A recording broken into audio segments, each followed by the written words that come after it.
रामकृष्ण हरी. नित्य अभंग गाथा चिंतनाच्या या उपक्रमामध्ये आपल्या सर्वांचं हार्दिक स्वागत करतो. जगद्गुरु तुकोबरा यांनी सांगितलेल्या ज्या अभंगाचं चिंतन आज आपल्याला पाहायचंय, तत्पूर्वी मात्र एक विनंती करणार आहे की या चॅनलला जर आपण आणखी सबस्क्राईब केलेलं नसेल तर ते करून घ्यावं. आणि हा अभंग मी व्हिडिओच्या सर्वात शेवटी देणारही आहे, तो सुद्धा तुम्ही निश्चित बघून घ्यावा, तो लिहून घ्यावा. अर्थ नाही समजला, काही अडचण असली तर मला कमेंटमध्ये तेही आपण जरूर कळवा. आता या अभंगामध्ये तुम्ही पंडित झालात, तुम्ही हुशार झालात, अगदी सगळं मान्य आहे, पण मग याचा अर्थ तुम्ही देवापेक्षाही मोठे झालात का, असा काहीसा प्रश्न जगद्गुरु तुकोबरा यांनी विचारलेला आहे. का विचारलेला आहे हेच आपल्याला आज या ठिकाणी पाहायचं आहे. हे पहा, वेगवेगळ्या काळामध्ये वेगवेगळी साधनं जी की ईश्वर प्राप्तीसाठी म्हणून सांगितल्या गेली, आपल्या दुःखाचं हरण व्हावं म्हणून सांगितल्या गेली, आपल्या पापाचा नाश व्हावा म्हणून सांगितली गेली, ती त्या त्या काळामध्ये महत्वाची होतीच. एक काळ होता जिथे यज्ञ जर केला तरच पुण्य मिळणार, एक काळ होता जिथे योग विद्या केली तरच पुण्य मिळणार. अशा वेगवेगळ्या काळामध्ये वेगवेगळी साधनं होती. आताचा जो काळ आहे हा काळ आहे कलियुग, आणि या कलियुगामध्ये तुम्हाला सगळ्यात महत्वाचं आणि मोठं साधन जर काय असेल तर जगद्गुरु तुकोबरा यांनी सांगितलं, कलियुगा माझी करावे कीर्तन, तेने नारायण देईल भेटी. कलियुगातलं जे मुख्य साधन आहे ते फक्त हेच की तुम्ही कीर्तन करावं, नामस्मरण करावं, आणि ह्यानं तुमच्या दुःखाचंच हरण होईल इथपर्यंत नाही, तुमच्या पापाचा नाश होईल इथपर्यंतच नाही, तर अगदी नारायणानंही तुम्हाला भेट द्यावी इथपर्यंत याचं पुण्य आहे, एवढं याचं महत्व आहे. पण आता जगद्गुरु तुकोबरा यांनी हे सांगितल्यानंतर काही लोक असणार आहेत की जे असं म्हणतील, अरे त्या नामामध्ये काय ठेवलंय, तुम्ही यज्ञ करा, तुम्ही नारायण नागबळी करा, तुम्ही अमुक ह्या गोष्टी करा, तुम्ही त्या गोष्टी करा, तुमच्या पापाचं हरण करायचं तर तुम्हाला हे करावं लागेल, तुम्हाला पुण्य मिळवायचं तर तुम्हाला अमुक गोष्टी कराव्या लागतील. म्हणजे एकंदरीत कर्मकांडाकडे आपल्याला नेण्याचा ते प्रयत्न करतील. मग नामसंकीर्तनाचं एवढं सोपं आणि साधं आणि सुलभ, सगळ्यांनाही फार छान पद्धतीने ज्याचा उपयोग करता येऊ शकतो असं हे साधन सोडून द्यायचं आणि मग कर्मकांडाकडे आपण का वळायचं, असा प्रश्न या संतांचा या कलियुगाच्या संबंधाने आहे.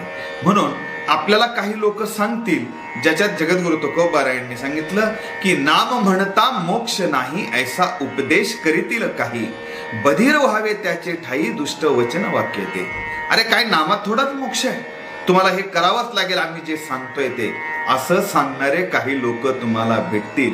पण माझी सर्व वारकऱ्यांना, हरीच्या जनांना, हरिजनांना, भक्तांना विनंती आहे की सरळ आपल्या कानावर हात ठेवावे आणि आपण बधीर आहोत, आपण ते ऐकूच शकत नाही अशा पद्धतीनं आपण वागलं पाहिजे.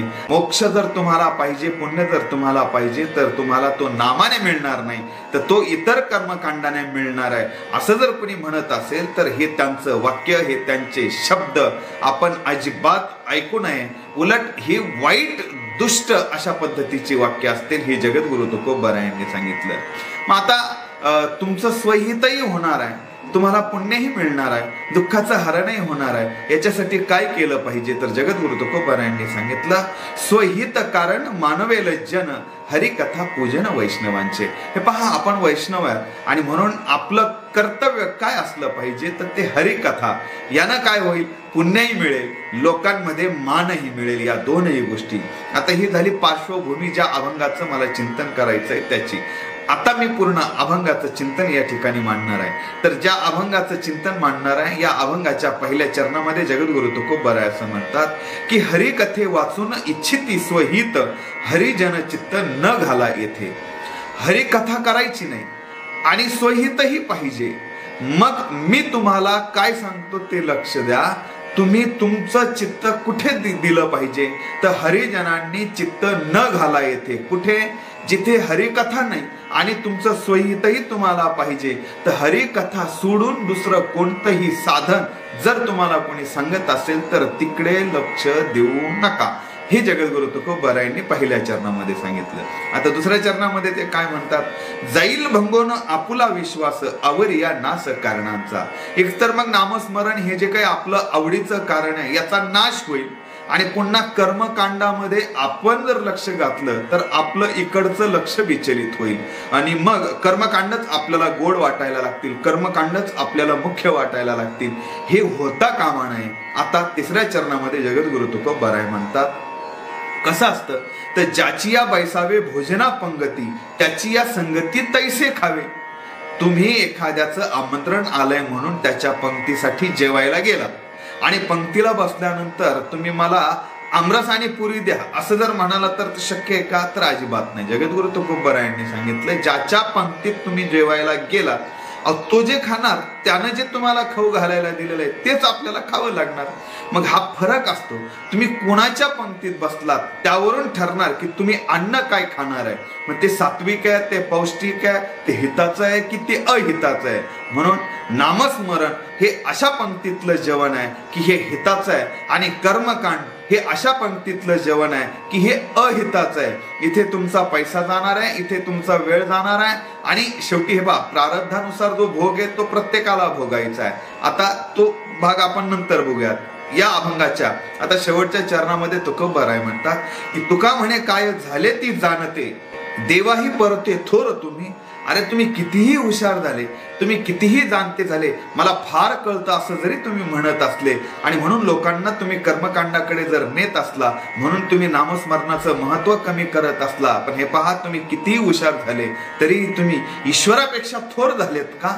तर अजिबात नाही. ईश्वरापेक्षा देवापेक्षा कुणीही मोठा नाही. भले तुम्ही कितीही मोठे व्हा पण देवापेक्षा तुम्ही मोठे होऊ शकत नाही. अशा पद्धतीचं जगद्गुरु तुकोबारायांनी सांगितलं.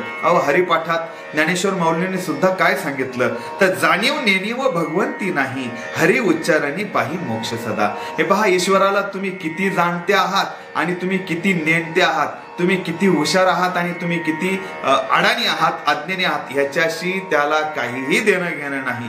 तुमच्या मुखातून हरीचा उच्चार होतोय ना, बस तर तुम्हाला मोक्ष दिला पाहिजे. अशा पद्धतीचा विचार प्रत्यक्ष ईश्वर करतात हे ज्ञानेश्वर माऊलींनी सांगितलं. हरिपाठात श्री संत एकनाथ महाराजांनी सुद्धा तर असंच सांगितलं की साधनाचे सार नाममुखी गाता हरी हरी म्हणता कार्यसिद्धी. सगळ्याचं सार काय तर फक्त नाम. बाकी कोणतंही साधन तुम्हाला करायची गरज नाही. फक्त हरी हरी मुखामध्ये तुम्ही म्हणत राहिलं पाहिजे. यानंच तुमच्या कार्याची सिद्धी होणार आहे. आता जेव्हा आपण हे सगळं करतोय आपल्याला वाटतं ना की आपल्याला दुःख नकोय, आपल्याला पुण्य पाहिजे, पापापासून आपल्याला मुक्ती पाहिजे. मग याच्यासाठी काय असावं तर संतांचा विचार आपण समजून घेतला नाही, त्यामुळे नामस्मरण राहिलं बाजूला आणि कर्मकांडामध्ये आपण मग गुंतून पडलो. पण आता जगद्गुरु तुकोबाराय किंवा सगळ्या संतांनी आपल्याला हेच सांगितलंय की हे पहा, जर समजा तुमच्या प्रारब्धानं तुम्हाला जे भोगायचंय ते जर भोगावंच लागत असेल आणि प्रारब्धाचा भोग जर चुकतच नसेल तर तुमच्या प्रारब्धाला थांबवण्यासाठी जर तुम्ही काही करीत असताल तर ते कोणत्याही कर्मकांडाने थांबत नाही. प्रारब्ध हे भोगावंच लागतं. संतांनाही भोगावं लागलं, ईश्वरांनाही भोगावं लागलं. मग प्रारब्ध जर भोगावंच लागत असेल आणि त्याचा नाश तुमच्या कर्मकांडाने होणारच नसेल तर का म्हणून कर्मकांड करायचं? तर हे पहा, एकनाथ महाराजांनी सुद्धा फार सुंदर सांगितलं, एका जनार्दनी भोग प्रारब्धाचा हरी कृपे त्याचा नाश झाला. भोग प्रारब्धाचा आहे, तो भोगावाच लागेल. हरीच्या कृपेनं मात्र त्याचा नाश होईल. जगद्गुरु तुकोबारायांची गाथा बुडवली हे खरं आहे, पण आता ते आपल्या जवळ नाहीच असं काही आहे का? तर नाही. हरीची कृपा झाली आणि त्या भोगाचा नाश झाला, त्या प्रारब्धाचा नाश झाला. बाकी भोग तर भोगावे लागले, गाथा तर बुडेपर्यंतचे भोग होते ते भोगावे लागले, पण हरी कृपेमुळे त्याचा नाश झाला. मग आता जेव्हा आता एवढं प्रबोधन जगद्गुरु तुकोबाराय करणार आहे तर काही लोकांना याचं वाईट वाटणार आहे, काही लोकांना म्हणजे याचा राग येणार आहे. पण आता ठीक आहे, चांगलं काम करायचं म्हटल्यावर वाईटांच्या थोडंसं आता अंगावर ते येतील, आपल्यालाही जावं लागेल, ह्या गोष्टी कराव्या लागतील. मग जगद्गुरु तुकोबारायांनी हा संदर्भ एका ठिकाणी सांगताना असं सांगितलं की कलियुगी बहु कुशळ हे जन छळीतील गुण तुझे गाता. या कलियुगामध्ये मात्र हे जे काही जाणते लोक आहेत, हे जे काही कर्मकांडाकडे वारकऱ्यांना घेऊन जाणारे लोक आहेत, हे मात्र आता तुझं आम्ही जेव्हा गुणगान करू तेव्हा आमचा छळ करतील, हे अगदी सत्य आहे. अर्थात जगद्गुरु तुकोबारायांच्या अनुभवाला काय आलं हे सगळं आपल्या प्रत्येकाला माहितीच आहे. पण यांचा सुद्धा द्वेष जगद्गुरु तुकोबाराय करीत नाही. हे नालायक मूर्ख आहेत असंही जगद्गुरु तुकोबाराय म्हणत नाही. उलट यांनाही आणि आपल्यालाही सगळ्यांनाच जगद्गुरु तुकोबरायांची विनंती अशी आहे की जाणते नेणते करा हरी कथा, तराल सर्वथा भाक माझी. अहो माझा शब्द आहे, माझी शपथ आहे आणि मी तुम्हाला प्रमाण देतोय. हे पहा, तुम्ही जाणते असू द्या का तुम्ही नेणते असू द्या, तुम्ही फक्त हरी कथा करा, तुमचाही उद्धार झाल्याशिवाय राहणार नाही. अशा पद्धतीने जगद्गुरु तुकोबरायांनी नामस्मरणाचं या कलियुगामधलं महत्व विशद केलेलं आहे. हेच माझ्या बुद्धीला ज्या पद्धतीने समजलं त्या पद्धतीने आपल्या समोर या अभंगाचं चिंतन मांडण्याचा प्रयत्न केलाय. आपण तो सगळ्यांनी ऐकून घेतला, त्याबद्दल आपल्या सगळ्यांचे आभार मानतो. आणि हो, पुनश्च एकदा या तुकास्त्र नावाच्या YouTube चॅनलला सबस्क्राईब करावं अशी एक विनंती सुद्धा करतो. धन्यवाद. रामकृष्ण हरी.